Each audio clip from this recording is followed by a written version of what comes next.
La vie n'est pas le boulot, fai la route Mino, à Languedoc ou dans l'Ohio, au volant sans repos. La vie n'est pas le boulot, fai la route Mino, à Languedoc ou dans l'Ohio, au volant sans repos. La route, le grand viaggio, nous quitterons les vents, les virages et la marlousie. Émilie. Bonjour Jean-Pierre. Bonjour. Je suis très content de t'accueillir dans notre territoire de l'IGP Saint-Guyen. Quand la voix m'a proposé de te recevoir, bien entendu, je n'ai pas hésité. Est-ce que je suis bien installée comme ça, je gêne pas? Impeccable, impeccable. Bon, Tu vois, mais... tu es dans un lieu, au cœur d'un espace naturel exceptionnel. C'est vrai, c'est magnifique. Dis, est-ce que tu peux nous présenter un petit peu cette IGP alors? Oui, bien entendu. Alors, l'IGP en tant que tel, c'est environ 80 vignerons. Ouais. On commercialise environ 6 millions à 7 millions de bouteilles tous les ans, et dont la moitié sont exportées, notamment dans les pays du nord de l'Europe. Ok, d'accord. Voilà. Au niveau territoire, où c'est qu'on est exactement là? Alors, le territoire de l'IGP, c'est un très grand territoire, effectivement. Il part depuis Montpellier, si tu veux, et c'est toute la zone du nord de Montpellier. Et c'est un territoire exceptionnel parce que c'est avant tout un territoire de garrigues, de forêt méditerranéenne. Et il y a effectivement quelques îlots de vignobles. Et c'est ce qui constitue aujourd'hui donc le territoire de l'IGP Saint-Guyen. Alors, il est aussi exceptionnel pour deux raisons. À la fois pour la qualité des vins, parce que si tu veux, on a, tu sais, une période particulière pendant la maturité des raisins. On a toujours l'air frais la nuit qui descend du Larzac, qui est tout proche. Et donc, il confère effectivement à nos vins une exceptionnelle fraîcheur, vraiment. Et puis, c'est aussi un territoire qui est exceptionnel parce qu'il y a des paysages magnifiques. Et puis, l'homme, tout au long des siècles, il a laissé une trace particulière. On part à Saint-Guyen. Là maintenant tout de suite? Voilà, donc pour que tu puisses commencer à découvrir effectivement ce magnifique village. Allez, bah ok, je te suis.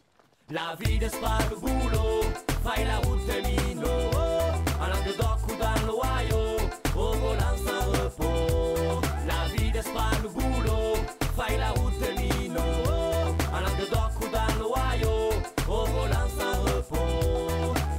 La route, le grand viaggio, nous quitterons les vents, les virages et la mar l'océan. Et c'est les rivages et la route à bout des amarrages. Pas de stress, dégugne t'espère.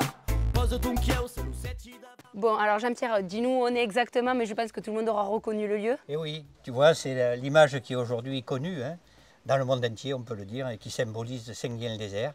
C'est-à-dire, c'est l'arrière de l'abbatiade, si tu veux. Ouais. Et voilà, c'est le lieu emblématique. Et nous irons d'ailleurs demain après-midi visiter, si tu veux, le cloître. Ah ben oui. Avec une visite privée, avec une conférencière de l'Office du tourisme. Voilà. Bah, super. Dis par contre, j'entends parler d'une histoire de cahier des charges dans les IGP. Est-ce que tu peux m'expliquer vraiment ce que c'est? Écoute, en quelques mots, c'est la pierre angulaire, si tu veux, d'une indication géographique protégée. Les appellations d'origine, les indications géographiques protégées, elles sont protégées par les instances publiques, au plan national, européen et donc mondial. Ouais. Leur utilisation est conditionnée au respect de conditions de production. Tu vois, par exemple, un des éléments du cahier des charges que nous faisons évoluer, c'est la liste des cépages autorisés. Et nous sommes en train aujourd'hui d'introduire de nouveaux cépages, soit qui résistent aux maladies, soit qui sont des cépages méditerranéens mieux adaptés à la sécheresse. Et ça, c'est un élément important du cahier des charges sur lequel nous travaillons. Donc un cahier des charges, ce n'est pas fiché pour l'éternité. Ouais. C'est à nous, producteurs, de proposer des évolutions qui sont ensuite garanties, validées par les pouvoirs publics et qui seront ensuite donc protégées. Merci en tout cas Jean-Pierre pour toutes ces explications. À demain, je viens te chercher demain matin. Allez, ok, à demain. Merci. Au revoir. Bon allez, la voix, on y va. La vie n'est pas le boulot, fai la route Mino, à Languedoc ou dans l'Ohio, au volant sans repos. Salut Émilie. Ah, salut la voix. Ça va? Nickel. Cette fois-ci, c'est toi qui as pensé au petit-déj? Eh oui. Bonjour Émilie. Est-ce que tu as bien dormi? Impeccable. Bonjour Jean-Pierre. Avec le chant des oiseaux. C'est eux qui m'ont réveillé. Naturel, magnifique. Ah ouais, non, c'est fantastique quoi. Alors tu sais qu'il faut qu'on y aille. On a attendu? Une journée très chargée. Ah ben c'est parfait, impeccable. Voilà. Eh ben on y va, je te suis. On y va, Allez. Et bonjour, comment ça va? Bonjour. Bonjour. Merci de nous Bienvenue à Domagasac. Alors je suis à la bourre parce qu'on est en train de finir le soutirage, donc je vous propose de me suivre en cave. Allez, ok. Allez. Alors on arrive où là exactement? Là on est dans le sein du sein. Le chai à barriques souterrain de Domagasac, où nous avons environ 400 barriques qui viennent juste d'être totalement vidées, nettoyées, un peu séchées, et on vient de les remplir. Donc maintenant, la dernière étape, c'est le houillage. C'est-à-dire qu'on va ouvrir chaque barrique Ouais. et on va s'assurer que le vin arrive juste au niveau de la bonde, qu'il n'y ait pas d'oxygène dans la barrique. Donc, on prend ce petit entonnoir, on fait doucement le plein et top. Là, on va mettre son nez pour s'assurer que tout est bon. C'est magnifique, vas-y. Ah oui. Et on reprend la bonde, on la ferme bien et normalement, le vin est en contact avec la bonde, donc pas de bulle d'oxygène, donc pas de risque d'oxydation ou que le vin dévie. D'accord. Et ça, tu le fais régulièrement? Alors ça, c'est, oui, on va dire une fois par mois, mais c'est jamais exact, puisque l'été, quand ça sèche un peu plus, il faut pouvoir être en mesure de revenir une fois tous les 3 semaines si nécessaire. D'accord, ok. Le contrôle des barriques, c'est l'élevage, c'est quelque chose qui est très important. On ne va pas faire ça tous les jours, mais régulièrement. Et régulièrement, c'est au minimum tous les 15 jours, tous les 3 semaines.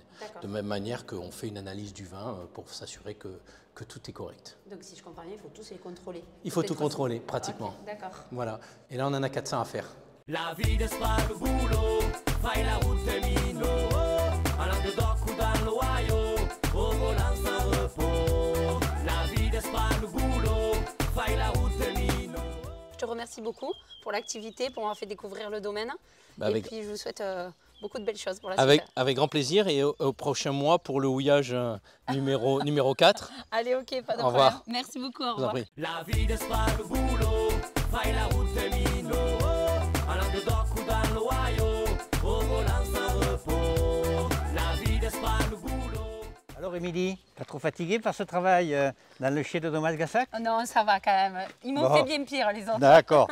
Et là maintenant, donc, tu vas travailler dans le vignoble. D'accord, ok. Donc tu vas travailler, tu as vu comme les vignes ont beaucoup poussé. Oui, j'ai vu. Et donc c'est le moment où on va essayer d'aligner, si tu veux, le feuillage Ok. pour qu'il fasse des raisins de qualité et par là des bons vins. Mais quel est l'intérêt? Ah ben, l'intérêt, c'est d'organiser le feuillage, Ouais. si tu veux, pour que ce feuillage fonctionne au maximum Ouais. et nourrisse parfaitement les raisins pour avoir des vins de grande qualité. D'accord, ok.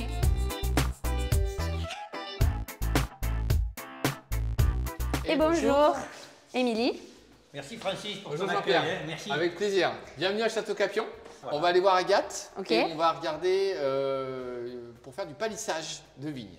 Super, Voilà. impeccable. Voilà, il fait un temps magnifique. Ah oui, effectivement. Et là, on a des Très, très conditions agréable. parfaites. Allez, Voilà. ben ok. On y va? C'est parti. Allez. La vita sparo bulo, fai la route mino, alla che docco dallo guaio, o volan sans repos. Donc, je te présente Agathe qui est en train de faire le palissage de la parcelle. Il y a à peu près 3 hectares de parcelle à palisser. Donc, voilà, moi je vous laisse, que le devoir m'attend. Ok, merci. Bonjour Agatha. Bonjour. La vita sparo bulo, fai la route mino, alla che docco dallo guaio, o volan sans repos. La vita sparo bulo, fai la route mino, alla che docco dallo guaio. Ana mangia o bari, ana mangia in sing, ana mangia o bari per ya preve in bing, ana mangia o bari, ana mangia in sing, ana mangia o bari per ya preve in bing.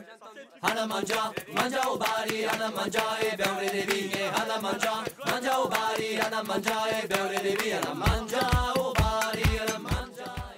Bon, écoute, Émilie, on est très très bien ici, mais il faut qu'on rejoigne Saint-Guyen-le-Désert. Ah oui, Nous sommes effectivement. attendus pour cette visite privée du cloître. Ouais. Donc, on y va. Allez, Merci ben, en tout cas, beaucoup, merci hein. pour votre accueil. Merci. Merci, c'était super. La vita sparo bulo, fai la route mino, alla che docco dallo guaio, o volan sans repos. La vita sparo. Voilà. Nous rentrons dans l'église de Saint-Guyen-le-Désert. Ok. Voilà. Et je te présente donc Amandine, conférencière de l'Office de tourisme Bonjour, Amandine. Saint-Guyen-Vallée de l'Hérault, qui va donc, si tu veux, t'accompagner dans cette visite privée, à la fois de l'église, du cloître. Voilà. Ok, très bien. Tu es dans un très bon domaine. Ah ben parfait. Merci Amandine. La vita sparo bulo, fai la route mino, alla che docco dallo guaio, o volan sans repos. La vita sparo bulo. Est-ce que tu peux nous parler déjà du lieu où on est? Alors ici, on est dans l'abbaye de Gélone, à Saint-Guilhem-le-Désert. Donc c'est un haut lieu du Moyen-Âge qui a été fondé par Guillaume dans les années 800. Et donc cette première abbaye fondée en 804, elle a été détruite un petit peu plus tard pour accueillir de nombreux pèlerins. Et elle a été reconstruite au XIe siècle. Donc là, on a une église, elle, qui est datée du XIe siècle, une église romane. Et puis, on a un cloître qui a une partie du XIe siècle, donc les deux galeries conservées. Et puis, il a été construit en plusieurs parties entre le XIe et XVe siècle. Il a subi beaucoup de destruction, déjà durant les guerres de religion, et puis à la Révolution, après la Révolution, où on a l'église qui devient la paroissiale du village. Et le cloître, lui, est vendu comme bien national, donc il passe chez des propriétaires privés. Donc on a toute l'ancienne salle capitulaire de ce côté qui en fait devient une filature de coton et une tannerie. Et le reste est vendu à un maçon qui en fait une carrière de pierre. Et donc il va vendre, donner des sculptures. Les habitants vont venir se servir en pierre de taille pour réparer les maisons. C'est d'ailleurs pour ça que chez les habitants ou dans des villages aux alentours, on peut retrouver des sculptures provenant du cloître de Saint-Guilhem. C'est vrai que suite à ça, il y a un juge d'Aniane qui a racheté quand même pas mal de pièces pour les mettre dans son jardin. Et puis, après sa mort, voilà, ça a été revendu à divers antiquaires et un collectionneur américain a racheté la collection, l'a ramené aux États-Unis. Donc aujourd'hui, une bonne partie du cloître de Saint-Guilhem et aussi de l'abbaye d'Aniane sont au musée des cloîtres de New York. D'accord, ok.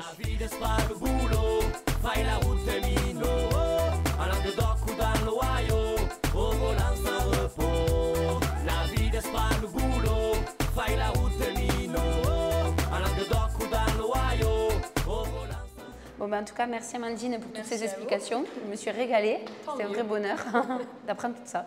Super. Merci beaucoup Amandine. Merci à vous.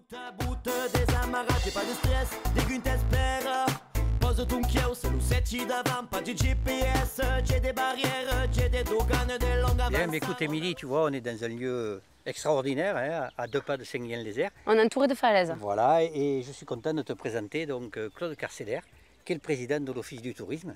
Claude, on est où exactement alors ici? On est sur Saint-Guilhem. Saint-Guilhem qui est le cœur du grand site de France qu'on met en avant justement à travers l'Office de tourisme. Aujourd'hui, grâce à l'IGP, c'est un nouveau coup de projecteur, mais pas que sur Saint-Guilhem. Se servir de Saint-Guilhem comme pour mettre en avant les vignerons du territoire. Je pense que c'est une très bonne chose. Petit-fils de vigneron, je ne peux qu'applaudir à cette chose qu'a mis en avant Jean-Pierre avec l'IGP Saint-Guilhem. J'ai entendu dire qu'il allait avoir sur la place à Saint-Guilhem un caveau éphémère, c'est ça? Quel est l'intérêt de ça au final? En fait, c'est une fenêtre, un coup de projecteur sur l'IGP Saint-Guilhem. Mais à travers l'IGP Saint-Guilhem, je pense que ça rejaillit sur l'ensemble des vignerons de notre territoire. Eh bien, merci en tout cas pour toutes ces explications. La vie n'est pas le boulot, fai la route des minots, à Languedoc ou dans l'Ohio, au volant sans repos. La vie n'est pas le boulot, fai la route des minots. Salut Émilie. Salut la voix. Qu'est-ce que tu fais? Regarde, c'est tout ce qu'on a bu déjà. C'est pas vrai. Oui, bon, pas juste à Saint-Guilhem, on est bien d'accord. Ah, depuis le début des vidéos. Eh oui, c'est la collection. D'accord. Et en parlant de collection, ton roadbook? Ça avance, mais tu le verras que quand j'aurai fini. Que quand tu auras fini? Oui, oui, oui, oui. Bon là, il faudrait qu'on clôture. Eh bien, comme d'habitude, impeccable. L'accueil toujours fantastique. Jean-Pierre nous a fait découvrir une IGP très historique pour le coup, quoi. Le village, bah, quoi dire que c'est magnifique, quoi. En plus, c'est la première fois que j'y allais. Et toi? C'est la première fois que tu allais à Saint-Guilhem. Non, je connaissais. Non, moi, j'y étais jamais allée. Ça Très valait joli vraiment village. le coup. Et puis, bah, l'accueil, comme d'habitude, Jean-Pierre a été formidable. Tout le monde, on les remercie tous. Exactement. Et puis, c'est surtout que ben, on a bu du bon vin pour pas changer, quoi. Voilà, comme d'habitude. Hein. C'est ça. On les remercie et puis la suite au prochain numéro. Eh oui. Bon, allez, moi, j'y vais. Tu m'embarques, hein? Ciao. Oui. Hein. À bientôt. La vie n'est pas le boulot, fai la route des